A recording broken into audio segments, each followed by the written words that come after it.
habíamos hablado en los módulos anteriores o en las lecciones anteriores, habíamos hablado de que el resultado, diríamos, de la conjunción de factores relacionados con la gastronomía y relacionados con el turismo tuvo un resultado porque es que no hay que olvidar que el turismo es una actividad polisémica, una actividad multifactorial. ¿Qué quiero yo decir con eso?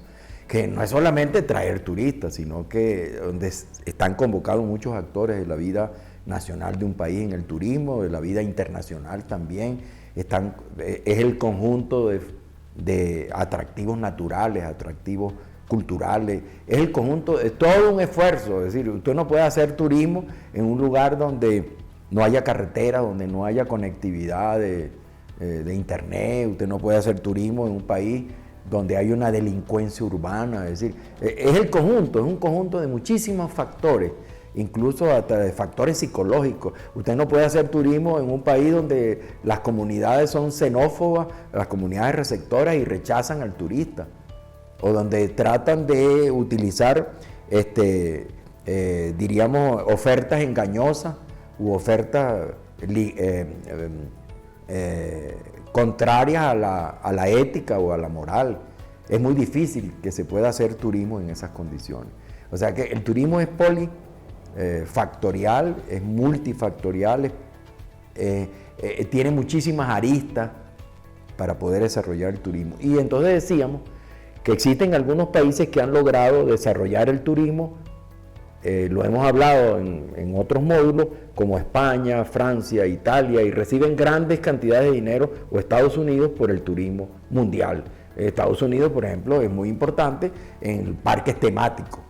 Ustedes ven que Orlando recibe yo no sé cuánto, porque es una oferta que se ha venido desarrollando. Es el turismo de entretenimiento ligado al parque temático.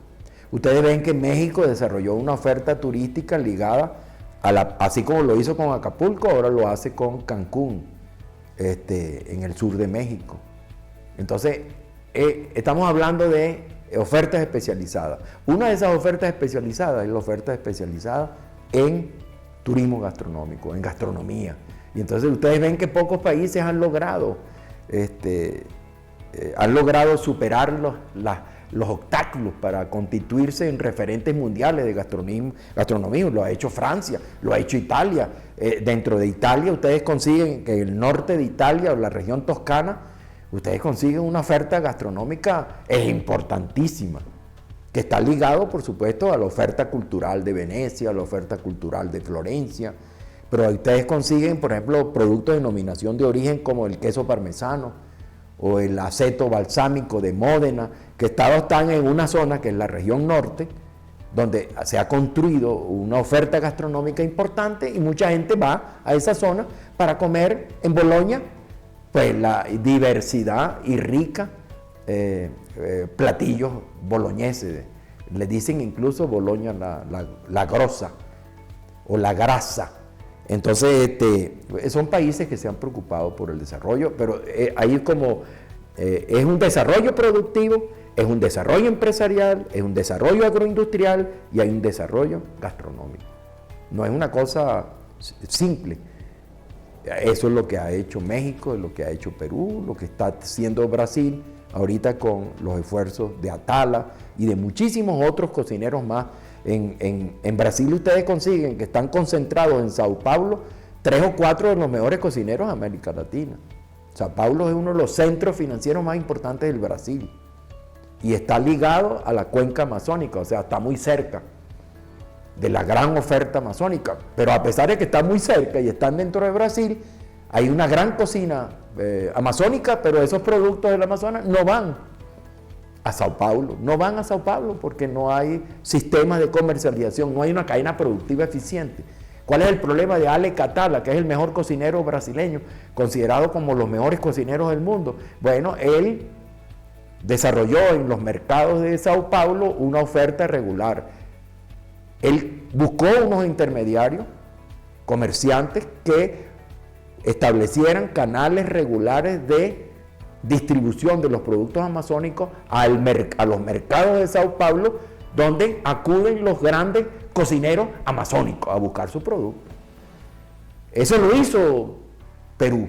Lo hizo Perú con los sistemas de oficinas privadas, de organismos privados, y también utilizando las embajadas para llevar los ingredientes de la cocina peruana a todos los países importantes del mundo, para que los cocineros peruanos pudieran desarrollar la oferta de los restaurantes peruanos. Entonces, en todo esto les estoy diciendo que no es solamente el turismo, sino que el turismo está ligado a otros factores que los vimos en la unidad o en la módulo 2, que están ligados a otros factores relacionados con la tradición, con los paisajes, está relacionado con el patrimonio, sobre todo con el patrimonio y la identidad. Todo eso se relaciona con el turismo. Y para crear un destino turístico, que es un territorio específico en la cual todos esos factores ligados con el turismo se conjugan, se encuentran, se concentran, convergen allí, y entonces ustedes tienen una gran oferta turística. Una gran oferta turística. Esa gran oferta turística, yo diría publicitada o difundida por organizaciones, por tour operadores o agencias de viajes de todo el mundo, hace que converja la demanda de los turistas del mundo hacia el destino turístico.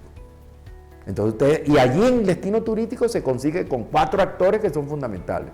Se consigue con los actores de las agencias de viaje y organizaciones de viaje, de tour operadores del exterior, con los tour operadores del interior del país, y se consiguen con un gobierno que facilita las operaciones del turismo, y se consiguen también con una población consciente de la necesidad de apoyar los esfuerzos turísticos, y se consiguen también con una oferta, una prestación de servicios eficiente, carretera buena, se consigue ustedes con sistemas de comunicación apropiados, rápidos, y se consiguen con buenos hoteles, una infraestructura hotelera, se consigue con buenos atractivos de playa o de selva o lo que fuera, y se consigue con una cocina, yo diría, de calidad, sabrosa, amigable con el ambiente, sustentada por el desarrollo, respetuosa del desarrollo sostenible, etcétera, etcétera. Entonces ustedes consiguen allí todos los factores que convergen para el desarrollo de un país turístico. Cuando la oferta se hace específica en el turismo, ustedes se dan cuenta que hay muchas iniciativas, que fue lo que acabamos de hablar, donde hay organizaciones de coordinación general, donde participa el sector público, el sector privado, donde existen una cocina desarrollada, cocinas regionales, donde existe yo diría, una gran cantidad de jóvenes estudiando cocina, donde consiguen ustedes un grupo de cocineros de alto nivel, donde consiguen, dentro de esos cocineros, cocineros líderes, donde ustedes consiguen además grandes ferias, como la Mistura, pero no es Mistura nada más, son ferias regionales en cada región del Perú, tienen grandes ferias. La feria mayor es Mistura, pero cada una. Y entonces ahí se desarrollan las cocinas regionales, que luego ustedes ven cómo se convergen con sus esfuerzos, con su desarrollo en Mistura. Consiguen también con que los productos peruanos ustedes los consiguen en cualquier parte del mundo, donde se hicieron, hay entre cerca de 35,000 restaurantes peruanos en el mundo, imagínense ustedes eso. ¿Y cómo hacen para tener esos restaurantes, esa gran cantidad de restaurantes, si ellos, los cocineros peruanos en el exterior, no consiguen los productos importantes para transformar en su cocina? Entonces, esos productos están, eso lo estamos haciendo, por ejemplo, hasta hace poco. Por ejemplo, nosotros en Venezuela ahí existe la arepa. Bueno, hasta hace 20 años, conseguir harina pan, que es la materia prima para la elaboración de las arepas precocidas, harina de maíz precocida, ustedes no la conseguían sino en pocos lugares. Yo estuve viviendo un año en Canadá y tenía que andar detrás de unos señores que venden harina pan, porque no era fácil. Ahora me estaba contando una amiga que es profesora de la Universidad de Pretoria de Sudáfrica, que ordinariamente, a pesar de que existen muy pocos venezolanos, ella conseguía en los estantes de los grandes supermercados harina pan. No le estoy haciendo propaganda, lo que estoy diciendo es cómo los productos tradicionales de una cocina son difundidos por todo el mundo y son conseguidos por los restaurantes que desarrollan esas cocinas. Bueno, así sucedió con el maíz, así sucedió con los ajíes, los diferentes tipos de ajíes utilizados por la cocina mexicana. Ustedes han conseguido, hay iniciativas de desarrollo de ajíes, ustedes consiguen, van a un supermercado y consiguen tortillas, van a un supermercado y consiguen libros de cocina mexicana, consiguen restaurantes de cocina mexicana. Bueno, los fines de semana, es que sin ir muy lejos, la pizza, ¿cómo se difundió la pizza? La pizza se convirtió en parte de nuestra gastronomía tradicional. Y también la cocina Tex-Mex, el frijol, la utilización del frijol, la carne molida con frijol y ají metido en una tortilla, creó un estilo de cocina que se llama cocina Tex-Mex en la frontera entre México y Perú, en México y Estados Unidos y en las grandes ciudades norteamericanas. Y todo eso es la utilización, el desarrollo de una cocina. Bueno, hablamos también sobre la importancia del patrimonio, hablamos de la importancia de la identidad, hablamos de la importancia de los paisajes, las diferentes tipos de paisajes. Bueno, todo eso unido al turismo, a los factores fundamentales del turismo, qué significa el turismo, si ustedes lo juntan se consigue con el turismo gastronómico, se consiguen ahora con dos modelos de turismo, de gastronomía dentro del turismo, una modalidad que es la gastronomía como un elemento que forma parte de una estructura de oferta de turismo, entre las cuales hay atractivos físicos, atractivos históricos, atractivos naturales, atractivos arquitectónicos, atractivos folclóricos, entre ellos está también la gastronomía. La gastronomía en ese caso forma una parte de una oferta gastronómica. Pero en la otra manera de ver la gastronomía, ya ejerciendo, diríamos, el desarrollo de la gastronomía dentro del modelo de turismo gastronómico, la gastronomía ocupa un lugar central dentro del proceso y se convierte en el eje central o en la columna vertebral de la oferta gastronómica. Y en este caso la gastronomía ya no es, diríamos, esa actividad que sirve de complemento a la oferta turística en la cual el turista llega a un destino, el turista se hospeda, se traslada, se hospeda, come, el turista se entretiene, disfruta, el turista ve. No, ya en este caso el turista viaja, se traslada de un lugar al otro, va a un destino turístico, a un territorio determinado con el propósito de degustar una oferta gastronómica. Esa oferta gastronómica tiene como dos partes. Una primera parte que es lo que se puede llamar el corpus culinario. El turista va a un restaurante, come, pero los aspectos gastronómicos superan, diríamos, el acto de la simple comida. No importa que sea una cocina regional, cocina tradicional, cocina representativa de una región. El turismo gastronómico va un poco más allá porque se anexa la actividad culinaria y productiva. ¿En qué sentido?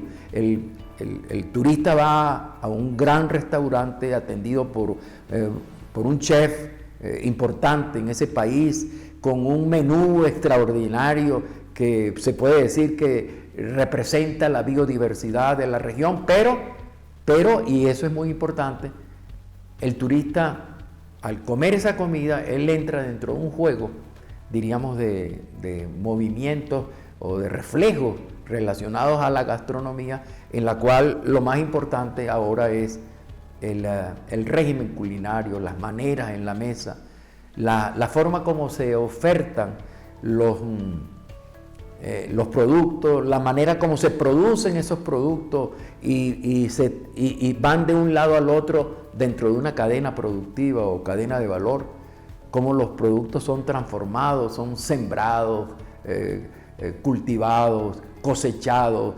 transportados, llevados a centros de almacenamiento, distribuidos, transformados por la agroindustria y luego consumidos, transformados por los cocineros y luego consumidos en las salas de cocina o en los salones públicos. Fíjense bien ustedes que ya la gastronomía no es el simple hecho de comer de un turista dentro del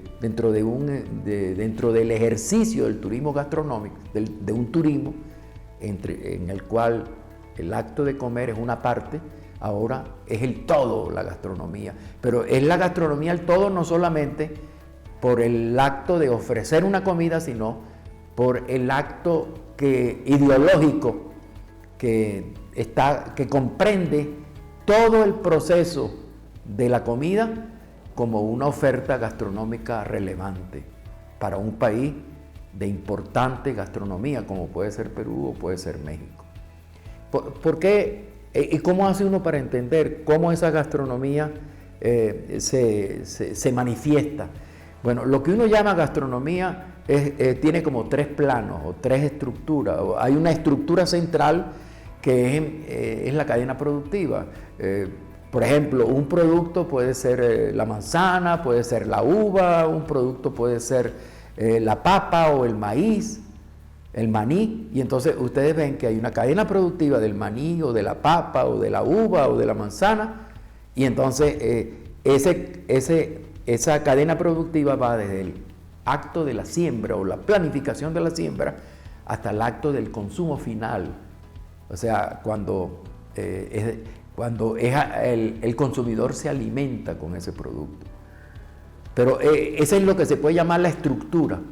Pero para hacer esa estructura, mejor dicho, para cumplir toda esa cadena productiva, en la cual una sola parte de esa cadena productiva es el acto de la transformación por un agente culinario que va al mercado y compra ingredientes y luego los transforma en productos culinarios que se comen y se beben, es decir, en un corpus culinario, en un menú que tiene platos de entrada, platos principales y platos de postre, que trae comida, aperitivo, etcétera, etcétera. Y por supuesto, cuando tomamos en consideración un producto como el vino, ustedes ven que el vino participa en mucho, tiene su cadena productiva y participa en el acto de la transformación como ingrediente, pero también como bebida que acompaña la comida, y es una bebida, diríamos, que la acompaña de una manera muy especializada, que no es lo mismo, por ejemplo, el vino que se elige para comer un pescado, o el vino que se elige para comer un postre, o el vino que se elige como aperitivo, o el vino que se elige solamente como, diríamos, como la bebida que va a estar acompañándonos al consumidor durante todo el acto de la comida. Entonces, fíjense bien ustedes que hay entonces sistemas culinarios que son bastante, yo diría, complejos, completos, como es, por ejemplo, el vino, que es muy especializado. Aparte de eso, para poder hacer esa transformación de los ingredientes vino que utiliza un cocinero para producir un plato de pato al vino, por ejemplo, de foie gras al vino, lo que fuera, o hacer un postre que sería pera al vino, belelén, por ejemplo, que es un postre muy conocido. Ustedes se dan cuenta que para hacer eso se necesitan unas técnicas de transformación, se necesitan unos métodos de transformación, se necesitan unos sistemas de selección del ingrediente, se necesitan unos sistemas de cocción, unos sistemas de conservación, unos sistemas de emplatamiento y unos sistemas de servicio. Porque no es lo mismo servir en un restaurante, diríamos, popular, en una comida callejera, ventas de cocina ambulante, ventas de comida de cocina ambulante, que comer en un restaurante, diríamos, con estrella Michelin. Entonces, ustedes se dan cuenta que lo que se puede llamar el espectáculo, que es casi un espectáculo teatral, cambia totalmente. Bueno, aparte de esa infraestructura que está muy relacionada con los niveles de tecnología de una sociedad, porque los aparatos cambian, los artefactos cambian, ustedes tienen que utilizar también unos utensilios para comer, utensilios para utilizar en la cocina, entre ellos el más famoso es el cuchillo. Tienen que utilizar también utensilios para acomodar la mesa, un mantel, por ejemplo, las servilletas, que pueden ser desde papel hasta tela. Ustedes pueden, y todo eso ha cambiado, ¿no? No creen ustedes que eso existió siempre. El mantel empezó a existir a partir del siglo XVIII y el mantel el mantel era servilleta. Los comensales, incluso en las mesas reales, agarraban el mantel y se limpiaban la nariz o se limpiaban la boca con el mantel. El utensilio, que es el cubierto, cuchillo y el tenedor, esos no fueron aceptados fácilmente.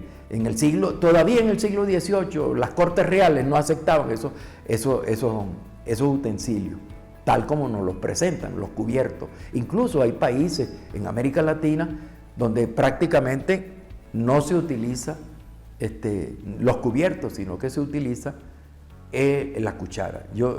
Hay países como Venezuela donde generalmente se utiliza el tenedor, el cuchillo y la cuchara, pero por ejemplo en Colombia, en algunos lugares de Colombia, en algunos lugares de Bolivia o en algunos lugares de Perú y particularmente en el Ecuador, de manera casi generalizada se utiliza la cuchara, y me han dicho que también en las cocinas regionales mexicanas se utiliza básicamente la cuchara. Para que ustedes vean que no es fácil la aceptación, no es fácil tampoco un sistema de cocción, aceptarlo. El paso o la transición de cocinar con leña, por ejemplo, duró muchísimo y no fue sino hasta el siglo XIX, cuando comenzó a utilizarse lo que se llaman las cocinas. Y la cocina se utilizó primero, las cocinas con carbón, luego las cocinas con varias fuentes de energía que fueron apareciendo, la cocina eléctrica, la cocina de gas.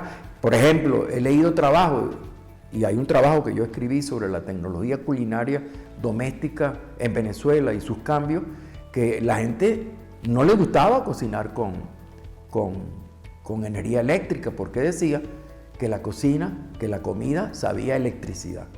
O sea que ningún cambio tecnológico es aceptado de manera simple, es aceptado de manera progresiva y después de un largo proceso, diríamos, de acostumbramiento. Bueno, eso sucede con lo que se puede llamar la infraestructura de la cocina. Tenemos la estructura, que es la producción desde un rubro, que vamos a llamarlo rubro, se convierte luego en un producto que en los mercados se convierte en un ingrediente, porque es adquirido y transformado para ser convertido en un nutriente. Fíjense los cambios que se han producido. Y para hacer eso, el agente culinario, que es el cocinero, la cocinera popular o el cocinero formado en una escuela de cocina como chef, utiliza técnicas, métodos, utiliza sistemas, utiliza utensilios, utiliza artefactos, etcétera, etcétera, que dependen y cambian rápidamente y dependen muchas veces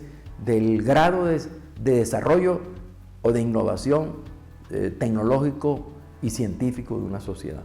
Y arriba de todo esto, que es prácticamente lo que uno ve y es prácticamente casi incambiable a los ojos de uno, pero cambia de una manera tan pequeña que es casi imperceptible, es lo que se llama la ideología del acto culinario, donde ustedes tienen desde los horarios de comida. No creen ustedes que siempre hemos tenido los mismos horarios, los horarios han cambiado. No creen ustedes que siempre hemos tenido los mismos horarios para comer y las mismas, diríamos, nombres para los actos de comer o la ocasión de comer, desayuno, almuerzo y cena. Hay países donde el almuerzo se toma a determinadas horas y hay países donde la cena no se llama cena, sino que se llama merienda. Y hay países donde la merienda es diríamos, el refrigerio que se toma entre dos comidas fuertes.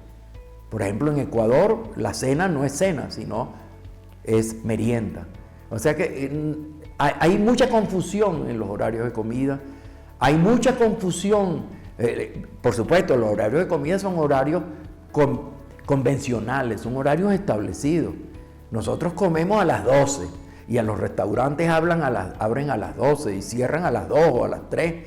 Ustedes, por ejemplo, van a París y ustedes quieren comer a las 3:30 y no consiguen dónde comer. Ustedes quieren comer a las 11:30 en Madrid, no consiguen dónde comer. Es decir, porque hay también horarios de cocina, horarios de funcionamiento, de operación de las cocinas y horarios de... Y también existe un horario fisiológico para comer. Yo diría un horario comandado por el ritmo circadiano, que es el que establecido por los cambios hormonales que se producen en el sistema fisiológico. Aparte de eso, hay también maneras de comer, maneras en la mesa. Por eso escribieron algunos textos muy importantes de gastronomía, y en los procesos de desarrollo de la gastronomía nacionales escribieron textos como manuales de urbanidad y de buenas costumbres en la mesa. Eso se viene escribiendo desde el siglo XVIII. Hay algunos manuales que se hicieron muy famosos en América Latina, como el manual de Eduardo Carreño, que fue un ministro de Venezuela al finales del siglo XIX. El padre de una de las más grandes, ejecutantes, pianistas que ha habido, que se llama Teresa Carreño.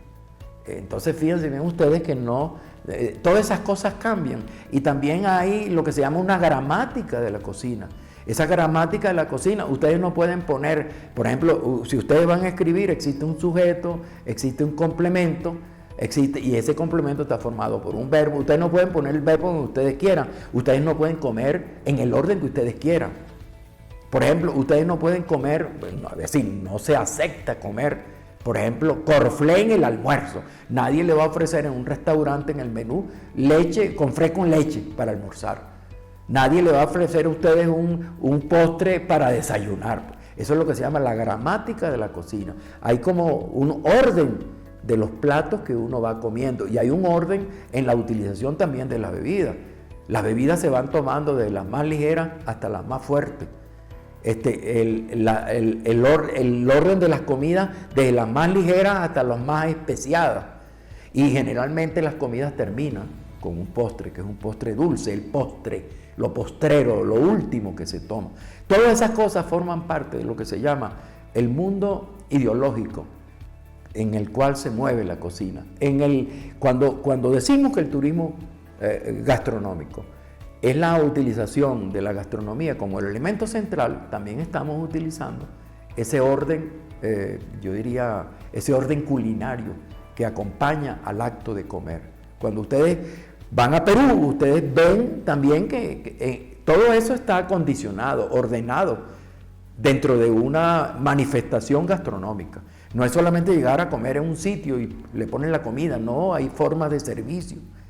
Hay también una utilización y una combinación. Hay una combinación de alimentos agradables, aceptada. Hay otra combinación de alimentos que no son agregados. Los alimentos no son comestibles como la gente piensa, que son siempre comestibles. El cerdo puede ser comestible para ti, para mí, pero para un judío, un musulmán, el cerdo no es comestible. O sea, los alimentos son comestibles biológica y culturalmente. O sea, hay todo un juego, diríamos, de creencias, supersticiones, de maneras en la mesa, de costumbres que están asociadas al acto de comer. Y por supuesto, cuando un país como como Perú o como México o como Francia es considerado patrimonio histórico inmaterial de la sociedad en la parte de gastronomía, te está entregando todo eso. No te está entregando, tú no llegas y te sientas en una mesa y comienzas a comer. Te está entregando, diríamos, una manifestación sociológica, antropológica, psicológica, estética, culinaria en el acto de comer. Te está entregando todo en el acto de comer. Entonces, eso hay que tenerlo en consideración, que cuando la gastronomía se convierte en el eje central que mueve turistas de un lado para el otro en la modalidad de turismo gastronómico, eso es diferente a la gastronomía, el acto de comer, de darle comida a un turista dentro del acto del turismo per se, el turismo simple. Esta es una modalidad de turismo que es completamente diferente. Por eso es que insisto en que no es fácil desarrollar un país como turismo gastronómico. Es un esfuerzo muy grande, como dijimos en el módulo, otro de los módulos anteriores, donde están involucrados actores sociales de todo tipo, gobierno, actores privados, etcétera, etcétera, para hacer festivales, ferias de comida, organizaciones, las embajadas, las escuelas de cocina, los cocineros, los restaurantes, las guías, etcétera. Todo eso forma parte del turismo gastronómico.